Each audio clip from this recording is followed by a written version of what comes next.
وضوح الرؤية والغاية، طموح كبير ماله نهاية، وحزب النور رفع راية وضوح وطموح.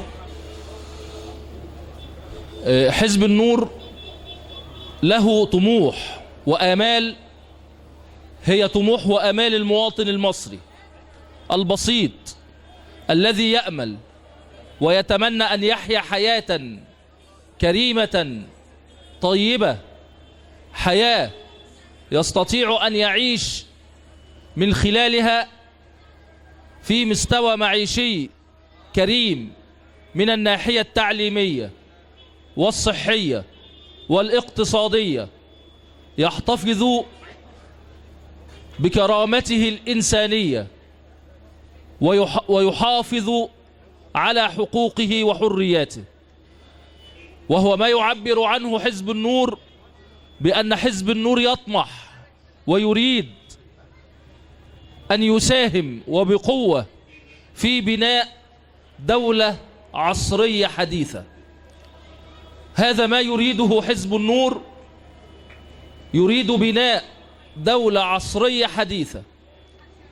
وإذا ذكرنا الدولة العصرية الحديثة لابد وأن نشير أنه ونحن نسعى إلى بناء هذه الدولة، فإن من مرتكزات الحزب التي يصر عليها إصرارا بالغا ألا وهو الحفاظ على الهوية الإسلامية للدولة المصرية والهوية العربية، ويحافظ على ثوابتها وعلى عاداتها وتقاليدها وعلى مرجعيتها التشريعية التي نص عليها الدستور في مادته الثانية، حتى لا تصير الدولة المصرية مسخا بين الدول، تحتفظ بكيانها وبلونها وطعمها ورائحتها، تحتفظ بعاداتها وتقاليدها، وهي تخطو نحو التقدم والرقي وبناء الدولة المنشودة. المرتكز الثاني لبناء الدولة التي يطمح في بنائها حزب النور هو رؤية الحزب أن بناء الدولة المصرية لا بد وأن يشارك فيه الجميع.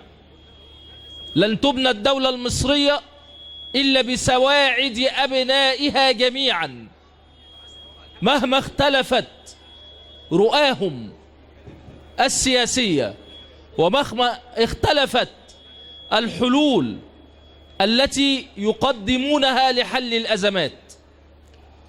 وهو ما نعبر عنه بتوسيع دائرة تحمل المسؤولية أو التوافق الوطني. فحزب النور يسعى دائما وأبدا إلى ترسيخ ذلك المفهوم، توسيع دائرة تحمل المسؤولية، يشارك الجميع في البناء، فتفوز الدولة بخبرات وإمكانيات أبنائها مهما اختلفت توجهاتهم السياسية. والفائز هو الوطن حينما يشارك الجميع في بنائه. وهذا مسلك لحزب النور منذ بداية العمل السياسي. فأنا صوتي عشان بلدي لحزب النور، فأنا صوتي عشان بلدي لحزب النور.